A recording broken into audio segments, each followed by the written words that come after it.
Good afternoon. My name is Adrian Dix. I'm BC's Minister of Health. To my right is Dr. Bonnie Henry, BC's Provincial Health Officer. This is our COVID-19 briefing for British Columbia for Monday, August the 31st. We're honored to be here on the territory of the Lekwungen-speaking people of the Songhees and the Esquimalt First Nations. Tuesday, tomorrow, and Wednesday at 3 o'clock, Dr. Henry and I will be providing a written briefing with case counts and other relevant information with respect to COVID-19. On Thursday in Vancouver, Dr. Henry and I will be presenting or giving a briefing about COVID-19 in BC. That briefing will include some updates to some of the modeling that has been done and other presentations and information relative to the pandemic in British Columbia from Dr. Henry, so you can expect that on Thursday. And with that, it's my honor to introduce Dr. Bonnie Henry. Thank you, and good afternoon. I'd like to start by recognizing that today is International Overdose Awareness Day, and our thoughts go out to the families and friends and communities of the many people that we have tragically lost here in British Columbia and across the country to the overdose crises that we are also dealing with here in this province. Today we are reporting as well on the COVID-19 for 3 reporting periods. From Friday to Saturday, we had 86 new cases diagnosed. From Saturday to Sunday, 107 new cases. And from Sunday to today, 101 new cases, bringing our total to 294 new people diagnosed with COVID-19, including 3 epidemiologically linked cases over the last weekend. That brings our total here in British Columbia to 5,790 people. That includes 1,900 people in the Vancouver Coastal Health Region, 3,042 people in the Fraser Health Region, 175 people in the Vancouver Island Health Region, 440 people in the Interior Health Region, and 154 people in Northern Health Region. 79 of our cases have been people who reside outside of Canada. We currently have just over 1,107 active cases in the province in all of our health authorities, of whom we have 28 people now in hospital, 10 of whom are in critical care or ICU. In the past weekend, we have had 4 new people who have died from COVID-19, 3 of whom were residents of long-term care. And our condolences go out to the families, to the friends, and to the care providers for these people. We have 2,723 people now under active public health monitoring because they have been a close contact of a case. And we're now up to 4,406 people who have recovered from COVID-19. In terms of outbreaks, we have 1 new healthcare outbreak in the Normanna long-term care home in Fraser Health, where we have a single healthcare worker identified with that. And we have 2 outbreaks that have been declared over. One is the Dania home outbreak in Fraser Health, and the other, thankfully, is the Holy Family Hospital outbreak in Vancouver Coastal Health, which was, as we know, a very challenging outbreak. And we are all very relieved that this has been brought under control. There are 10 active outbreaks in our health system, 8 in long-term care and assisted living, and 2 in acute care. And we're now up to 725 cases associated with those, 440 residents and 285 staff. We have no new community outbreaks, although we do have a community alert for the Presbyterian region that Northern Health has put out with a number of cases associated with events that have happened in the month of August. So anyone who attended events, gatherings, or ceremonies during this period is asked to monitor themselves closely for symptoms and to contact public health. We have testing available rapidly in the area for anyone should symptoms develop. On a positive note, the Kelowna area cluster that started after the long weekend in July has now been officially declared over, as we've had no new cases associated with that over the last few weeks. On Friday as well, we announced that the Haida Gwaii outbreak has also been declared over, and it really is the communities coming together and working together to manage these clusters and these outbreaks that has made a tremendous difference in making sure that we can bring them under control as quickly as possible. So as we are looking now to the fall, tomorrow is the 1st of September. We are entering a new phase of our BC COVID-19 pandemic. The increase in the number of new cases that we have seen over the past few weeks remains a concern for all of us, and we all have to do our part to ensure community spread remains low and that we are actively supporting public health teams to quickly manage these new cases so we can contain the spread and find that balance that we need. After many months of restrictions, we all need it to reconnect with our family, with friends, with our communities this summer. We traveled, we enjoyed our province, and many of us recharged. Now we must slow down on our social interactions, and we must prepare for the respiratory season ahead. We've talked many times about the fact that we will likely have a second wave. We've seen a surge in cases, but we've managed to keep our curve flat, and we need to continue to do that work as we move into our respiratory season. To be successful in this next phase, we need to step back to allow us to safely move forward in this pandemic. And I need everyone to pay attention. As the cooler weather arrives, we all have to be ready. We have seen the challenges that this virus, COVID-19, has, and now is our time to prepare. As we step into our offices, our workplaces, our schools, we need to take a step back from some of the social interactions that we have had this summer. Being ready means all of us getting back to the basics that we know takes to control this outbreak. So that means going back to our layers of protection and our personal COVID-19 safety plans for us and our families. It means washing our hands regularly, keeping our groups small, giving others the space to stay safe, particularly in uncontrolled environments, and sometimes that means wearing a mask as well. Particularly when we're around people that we don't know, and avoiding those face-to-face contacts.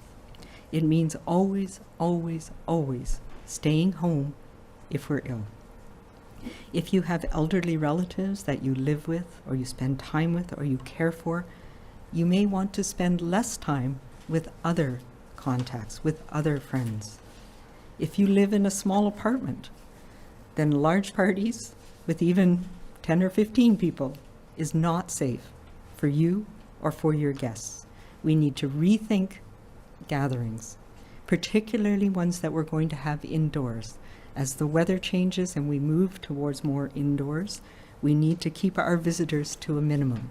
And we need to think about the restrictions that we have in place, for example, at restaurants, where small numbers, 6, for example, or the restrictions that we have in place in our short-term rental properties with a maximum of 5 visitors.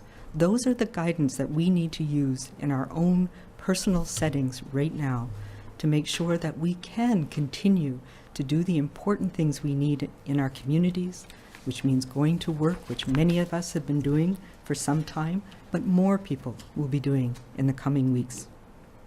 Staying home when you are ill is one of the most important things all of us need to keep doing.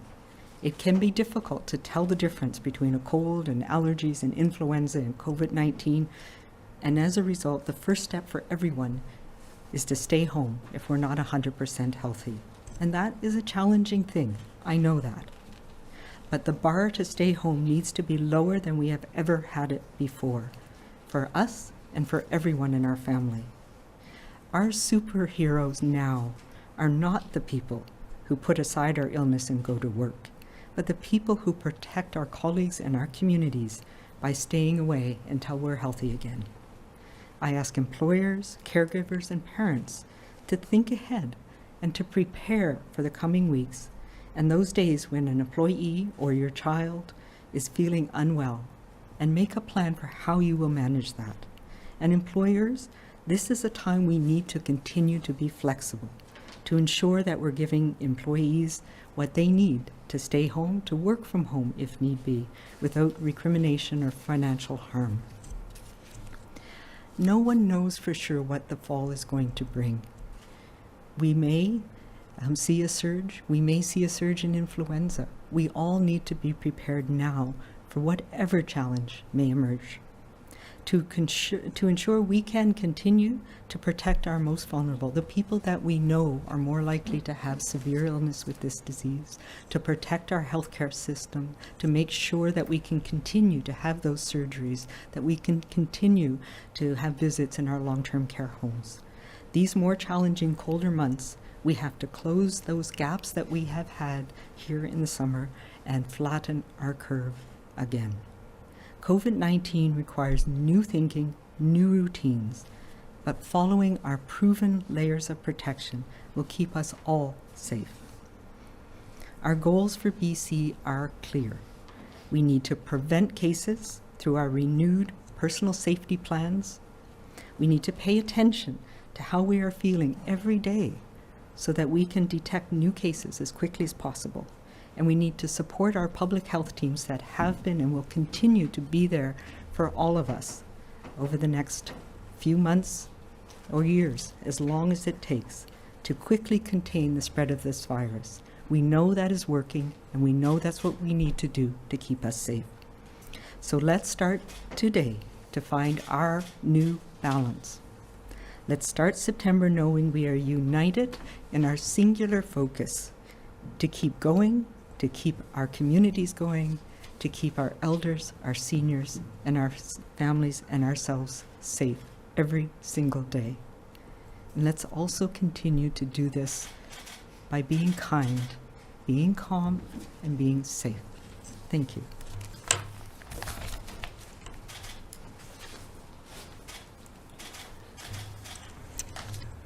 Thank you very much, Dr. Henry. I'd like to start by acknowledging that on behalf of the Premier, on behalf of the government, I think on behalf of all people in BC, the 4 people who passed away from COVID-19 this weekend in the Fraser Health Authority, but in British Columbia, to send our condolences to family, to friends, to caregivers, to communities that are affected by this, to especially the people living in care, everyone in those care homes. We understand, I think, the grief people feel, and the fact that in these times of COVID, in these times when we can't gather in the way that we would ordinarily gather, that the challenge of grieving, the challenge of loss is even larger. And we also want to acknowledge, because it's International Overdose Awareness Day, the 421 people who passed away from overdose in the last 3 months in British Columbia, in July, in June, and in May. Their loss is with us as well, and we have to acknowledge and work with everything we have to ensure that we reduce those numbers and that we keep people safe and that we recognize that loss as well.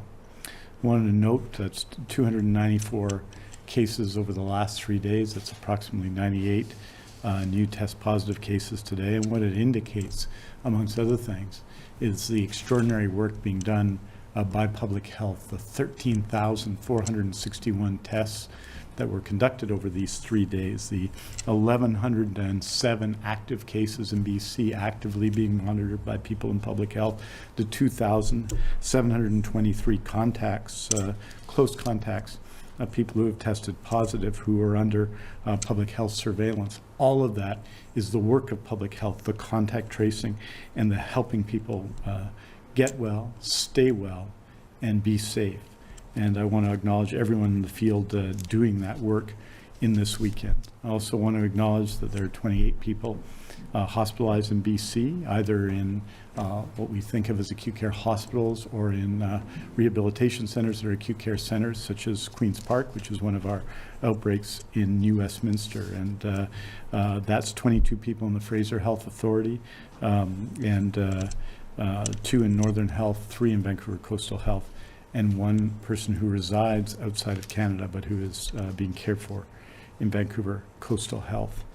Every Monday we provide an update on on PPE, and so we wanted to do that today. To recap the cumulative totals from March to last week's report on Monday, August 24th, the following PPE has arrived in BC. Over 6 million N95 or equivalent respirators, just over 49 million surgical or procedure masks, just over 2,400,000 pieces of eye protection, including goggles and face shields, almost 88 million pairs of gloves, and just over 7 million gowns. Many of these items I just listed and other equipment that has recently arrived are in our testing process to make sure that all products meet or exceed safety requirements before being used in BC's healthcare system. Today I can tell you that over the past week, since my update on Monday, August 24th until yesterday, we've received the following: 131,799 N95 or equivalent respirators, 833,400 surgical or procedure masks, 198,549 pieces of eye protection, 2,308,645 pairs of gloves, and 499,010 gowns. We'll continue to source and test our PPE and are working hard to pursue any and all credible leads for safe and effective product. Finally, I'd like to say in closing that, and all of you know this, and Dr. Henry has made this point, we all have to prepare for this fall in public health care. We're doing that by preparing our acute care hospitals for a fall that will include respiratory illness season, cold and flu season. We're preparing by adding 500 people to work in contact tracing across BC to mount a campaign and an effort against influenza across our society in terms of all of the work that we continue to do in hiring and protecting people in long-term care, especially so that in the future, this fall, we can allow more visits than are taking place now. In short, this is a period for us, and has been in the last month or so, of preparation. And it has to be for everyone. COVID-19 was always, from the beginning, all around us. You could see that yesterday, on Thursday, in the report that Dr. Henry released about cases in communities in every part of British Columbia. The past 2 months have shown us just how quickly and just how rapidly it moves into our lives, our homes, and in our communities. And the announcement today by Dr. Henry of the end of the outbreak in Kelowna is an indication of that. We went in a short period of time from 2 cases to almost 100 cases related to that in that community, in interior health, and now we are back down at a dramatically lower number, under 20 active cases. And how quickly our behavior, when we fail to use the knowledge we've gained and the skills we've been taught to stop the spread, can bring the disease to our front door, no matter where we live in BC. COVID-19 this fall will again be knocking hard on our doors. This time it's disguised as some activity we missed, a big group of friends we've not seen in a while, something we long to do again. COVID-19 is aggressively knocking at our doors, and we must not let COVID-19 in. Dr. Henry just talked about limits of visitors in temporary rentals at 5, limits on tables in restaurants at 6. And these limits must guide us in our own homes. If you live, as I do, in an apartment of about 850 square feet in my case, then the number of people that one could have as visitors in that home safely and responsibly would be a small number indeed. So as we turn our minds to the Labor Day weekend, let's turn our attention to making our long weekend plan to stop the spread for the big things and the little things we'll do during the long weekends, in the day, the evening, and the nighttime. Let's renew our commitment to being 100% all in using the deliberate, disciplined, and dedicated actions to stop the spread.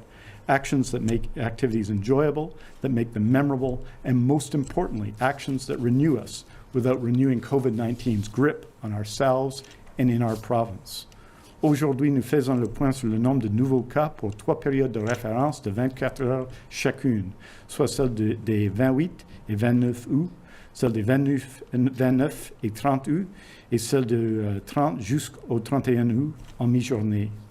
Il y a eu 4 nouveaux décès liés au COVID-19 durant ces 3 périodes de référence. Nous offrons nos condoléances aux familles et aux amis des 208 personnes décédées du COVID-19 et à tous ceux qui ont perdu des êtres chers au cours de cette pandémie. À ce jour, 4 466 personnes dont le test dépistage de COVID-19 était positif sont maintenant rétablies. Pour la première période de référence, qui s'étend jusqu'au 29 août, nous avons eu 86 nouveaux cas. Pour la deuxième période de référence, qui s'étend jusqu'au 30 août, nous avons eu 107 nouveaux cas. Au cours des dernières 24 heures, 101 nouveaux cas se sont ajoutés. Cela représente 294 nouveaux cas depuis notre dernière mise à jour vendredi pour un total de 5 790 cas en Colombie-Britannique. Parmi l'ensemble des cas confirmés de COVID-19, 28 personnes sont actuellement hospitalisées, dont 10 en soins intensifs.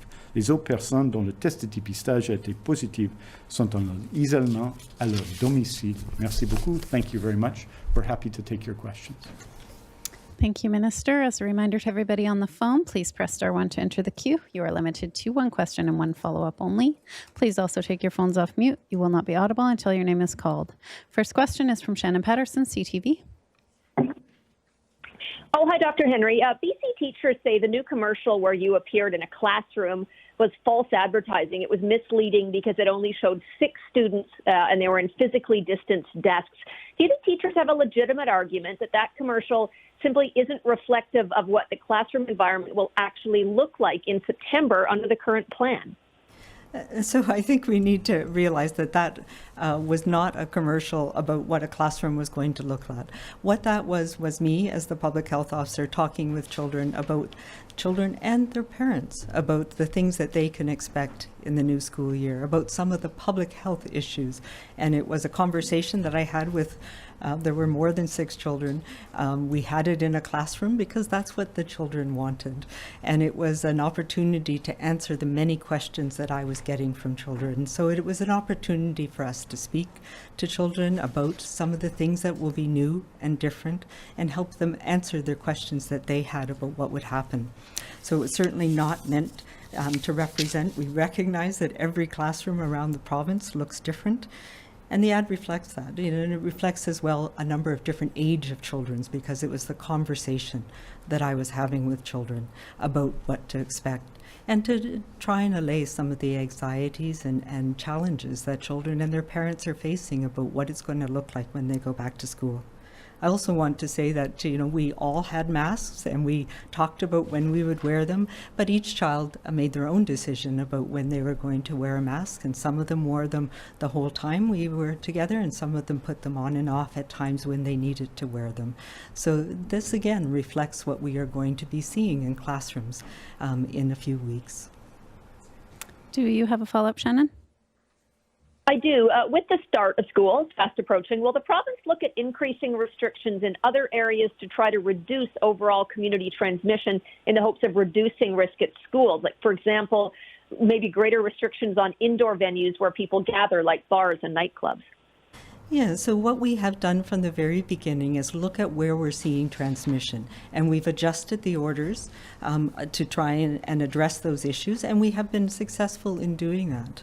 When we look at where transmissions are happening, they're happening in many different areas in our community, and we can't always put in orders to change those. And I think we need to, as we've been talking about today, we all need to realize that going into the fall is the next phase of what we need to think about. And it means we all need to take a step back and look at our contacts again to make sure that we can support those important parts of our society, like going to work, like making sure that schools are successfully opened again, and as we say, reflect what's going on in our communities.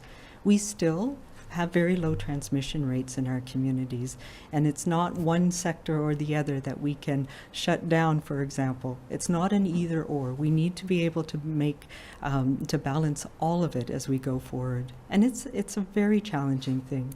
I think none of us signed up for a pandemic, and we're learning as we go, and we will adjust as we go, and we'll continue to learn and make the changes that we need. But now we need all of us to take a step back and refocus.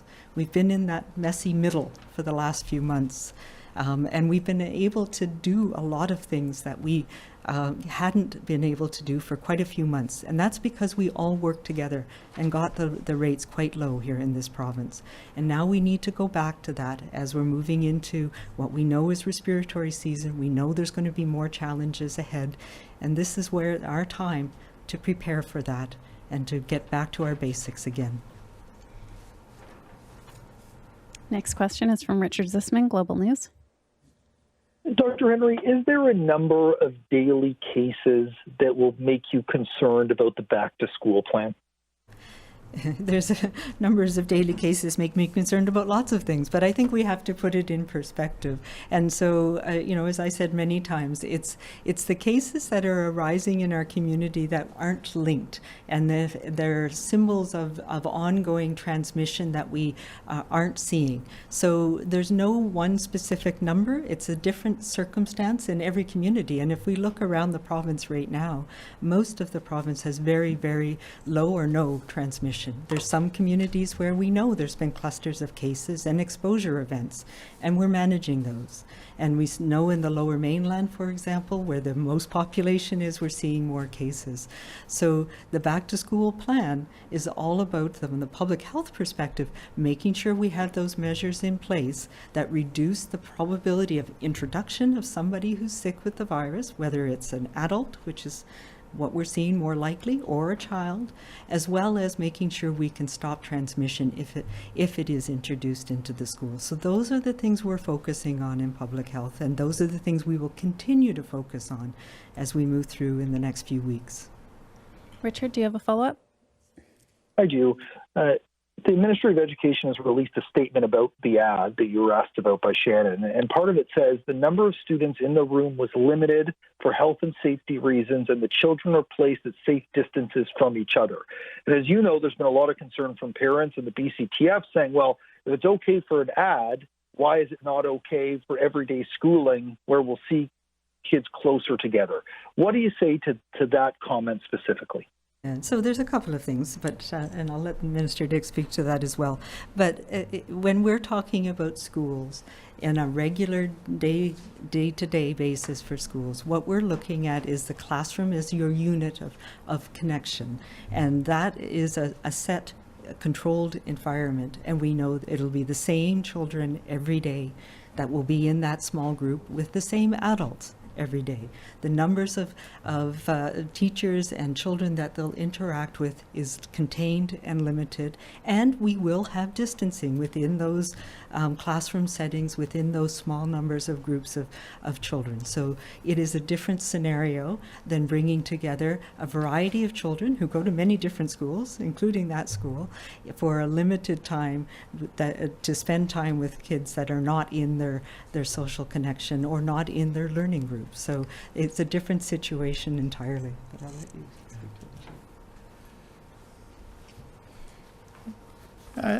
I think it's important to recognize that this communication, this ad, is a public health ad, and its intention is to deliver a public health message about what people can expect when they return to school, what children can expect, what teenagers can expect, what parents can expect. And so the messages were very similar to messages that have been delivered in public health ads throughout our time here, that we're going to need, all of us are going to need, to wash our hands a lot, to stay home when we're sick, that you'll have to wear a mask sometimes, and that you'll be mostly with the same group of teachers and friends. So the effort here is not to engage in what is, let's face it, a robust debate about the back-to-school plan, but for the public health officer to deliver a public health message to people in the province who may not have heard us here at 3 o'clock, but would need to hear that message, because school will look different this year. We all know that. We know that there is very significant anxiety around around back to school, as there has been amongst reopenings that have occurred since the beginning of COVID-19. And I completely respect the concerns of teachers, the concerns of parents, the concerns of students. And part of delivering a public health message, a very specific public health message here, about washing your hands, about staying home when you're sick, about the need to act differently in terms of a school environment, is an important message to deliver. It's a public health message. It's not a message intended to get involved in a public policy debate. It's a public health message. I think the provincial health officer delivered that message very well in conversation with children. What it is not is a representation. It's not central casting. It's an effort, it's a conversation, and was a conversation between the provincial health officer and children. And in that sense, I think it's useful. I think the broader debate, of which we're very respectful, will continue to occur. It is very important that fundamental public health messages be heard by everyone in the province, including parents, including children. Next question is from Marcella Bernardo, News 1130.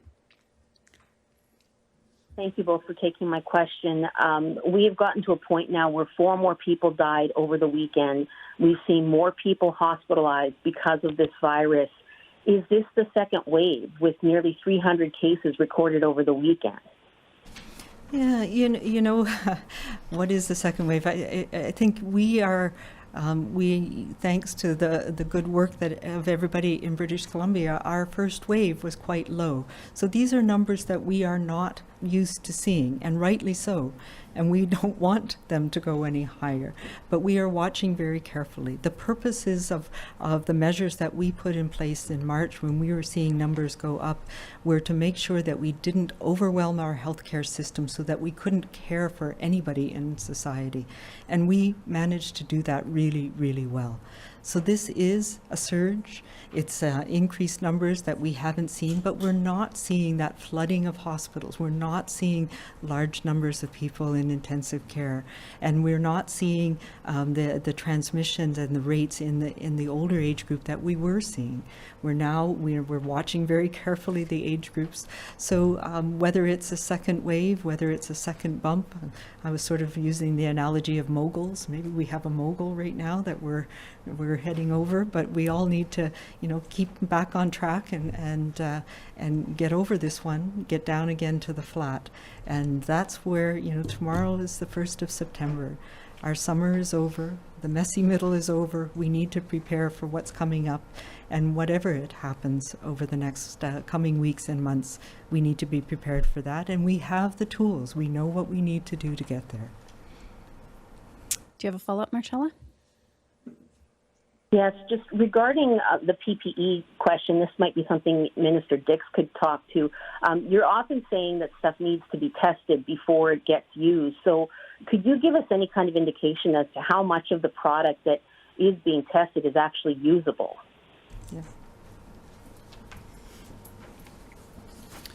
Yeah. Overwhelmingly so. The reason I make that point every week is that some of our sources are new sources, and so I want everyone to understand that we are not going to use any product unless it's ready to be used. But we are continuing to aggressively source PPE both within Canada in partnerships with other government, because we need to produce more PPE domestically, but also around the world because we need to prepare for the fall. And all of those things we're doing, and you see these very significant purchases of PPE, and I'm very proud of our team at the Ministry of Health, our team at the Provincial Health Services Authority, and others who've been involved in this for the work they've done. It's truly extraordinary the amount of PPE that has been purchased, but we need to continue to prepare, both to ensure that there's a significant stockpile, but also to ensure that we're ready regardless of the circumstances. You asked a question about surges or waves, whatever those circumstances are in the fall. So we are going to continue week after week to continue this effort to purchase sufficient PPE to support our healthcare workers. So I want to make a couple of points just about these issues, because we are in a particular moment. We are seeing more cases, and we've talked and Dr. Henry will be talking about where the pandemic is at in detail on Thursday with more information for all of you. But just to put this in context, and we are immensely affected every time anybody passes away from COVID-19, immensely so, just as we are when people are pass away in our other public health emergency. In the month of August, if you count, very sadly, the 4 people who passed away this weekend, 13 people passed away from COVID-19 in the month of August in BC, and this compares, for example, to 41 in Alberta and to 84 in Quebec, not counting today. These are as of yesterday, their 2 numbers, and ours is as of today. What it tells us is that we continue to make extraordinary efforts in long-term care and acute care and all our efforts to ensure that those who are most vulnerable from COVID-19 are protected, while continuing to take our efforts as a society to ensure that we're flattening the curve. And those efforts have to continue. And so this is not the same as a first wave in the sense that we have 28 people in acute care compared to, say, 149 on April the 5th, or 10 people in critical care as compared to 72 on April the 5th. This is different, but it requires us to dig in, especially as we enter into the fall, to understand that all of our success in surgery and all of our success in restoring visits and all of our hopeful success in terms of ensuring children and youth get back to school depends on all of our efforts, collective efforts together. This is not one of those things where 50% can be for and 50% can be against. We need everybody to be all in, and we continue to make that point. Next question is from Tanya Fletcher, CBC. Oh, hi there, Dr. Henry. You're urging people to step back, looking at your opening comments there. But I think people are wondering what that means tangibly. For example, you said, or maybe it was Minister Dix who said, you shouldn't have parties of, say, 10 to 15 people if you're in a small apartment. But aren't people's personal bubbles still only supposed to be 6 people? So do you think is there some confusion as we try to redirect our course around, how many people we're supposed to be with at the very, basis of it? Yeah, and it is a challenging thing. Right now, we've learned that we're going to be living with this virus for a while. So how we have contacts in the community is really important. We know that we need to go to work. We know that we need to go to school. So when we have to balance those things, it depends on our own family, our own risk. But for every person that we come in contact with, every additional person, it grows up in a logarithmic fashion. So if it's just 1 and 1 that I have contact with, my chances of coming into contact with it are just 1. But if I have 2 friends, my chances then go up logarithmically. There may be 6 people that I have potential contacts with. So these are the things that we need to think about again now. We had a relative period of quiet during the summer, but we found that when we had people getting together in environments where we're close face-to-face, talking, laughing, celebrating, that those were environments where this virus passed quickly. We've seen it in funerals, we've seen it in marriages, engagements, other important ceremonies. So now's our time again to step back and look at that. We need all of us to have a personal balance. And it's not a simple answer, but we're trying to give some guidance. We know that private parties, especially large family gatherings, for example, or community gatherings at somebody's house, and people are using that 50 that we've been talking about as a benchmark. Well, that may be way too many if you are in a small house or if you're in an apartment. And I need people now to start thinking again about how do I keep myself, my family, my close contacts safe. And that means pulling back, knowing that we can't have those large groups, and that we shouldn't be having large groups in our home if it's a small place. And that may mean that 2 is too many. It may mean that 6 is too many.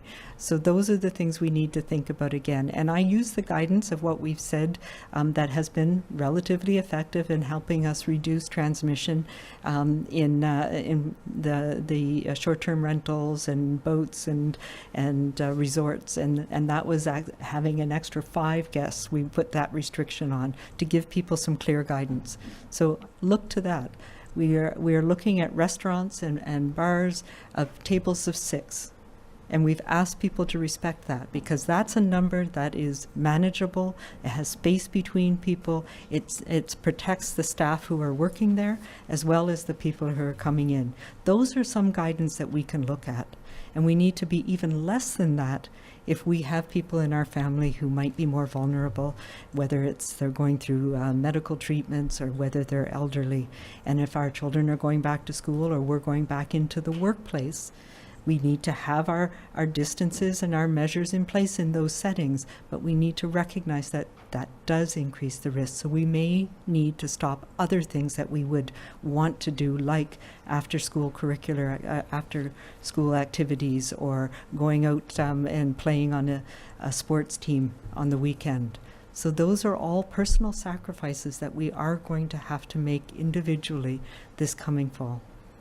Before we get to Tanya's follow-up, I just want to remind everybody that Dr. Henry and Minister Dix will release a joint statement this afternoon with the latest information on cases, hospitalizations, and outbreaks, which you can find at news.gov.bc.ca for medical guidance on protecting families and communities, and for access to provincial guidance on COVID-19, visit bccdc.ca, and for information about the province's pandemic supports, visit gov.bc.ca/COVID-19. Tanya, do you have a follow-up? Yes, please. Thank you. And if we could get an answer in French from Minister Dix as well, that would be great. Dr. Henry, going back to your answer just now, I mean, your overall message, how does that jive with the return to school? And, you know, doesn't that, the reasoning behind it almost fly in the face of, you know, keep your contacts in your circle smaller, yet many people's bubbles are going to grow with going back to school. And specifically, you touched on it with organized sports. You know, we just saw those guidelines come out, and we'll see a return to that. So there's two different types of settings. When we're talking about our close contacts, our family bubbles, those are those are hugging our kids, being close to our grandparents, our parents, our siblings, the people who live in our households. That's a very different concept than the controlled settings that we have in workplaces. And we've seen that, we've had workplaces open the entire time, and they have put in COVID safety plans, whether it's construction industry and different ways of doing things to minimize the connections, the close contacts that you have to have with other people in building a building, or whether it's working in a grocery store and the measures that have been put in place there. Schools are the same. Workplaces that are going back, they all have those plans. So it's not the same as having those close personal contacts that you have within your family and your household. And those are the ones that we now need to rethink as we're going back into, more people are going back into their workplaces.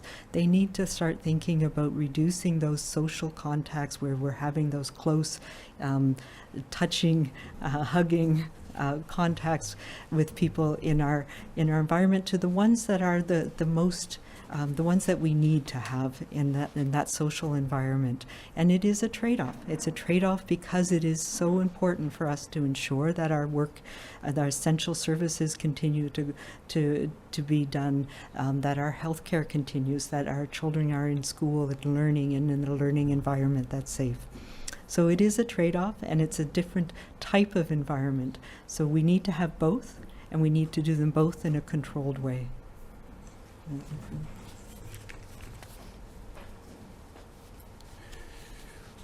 Oui, je pense que c'est absolument nécessaire pour qu'on puisse arriver à nos bouts pendant cette période de pandémie, que ce soit dans le domaine de la santé ou dans le domaine de l'éducation, que des gens prennent des mesures chez eux qui nous aident à nos buts collectifs, n'est-ce pas? Donc, c'est la responsabilité de tout le monde, chez eux, d'assurer et de se protéger contre la transmission de COVID-19. Et cela ouvre la société, ouvre l'opportunité, ouvre aux étudiants, souvent, qui n'ont pas été à l'école, dans des milliers de cas, depuis le 20 mars, de retourner à l'école. Donc, ces choses sont absolument liées. On veut avoir des chirurgies. On a fait plus de chirurgies pendant ce mois qu'on a fait l'année dernière. mais c'était à cause de tout le monde, ce que tout le monde a fait dans la communauté. Donc, ces questions sont étroitement liées et il faut que des gens agissent pour protéger des personnes qu'on aime, bien entendu, mais aussi pour qu'on puisse arriver à nos bouts comme société. Et une des bouts fondamentaux de la société, c'est l'éducation pour les jeunes. That's all the time we have for today. Thank you, everybody.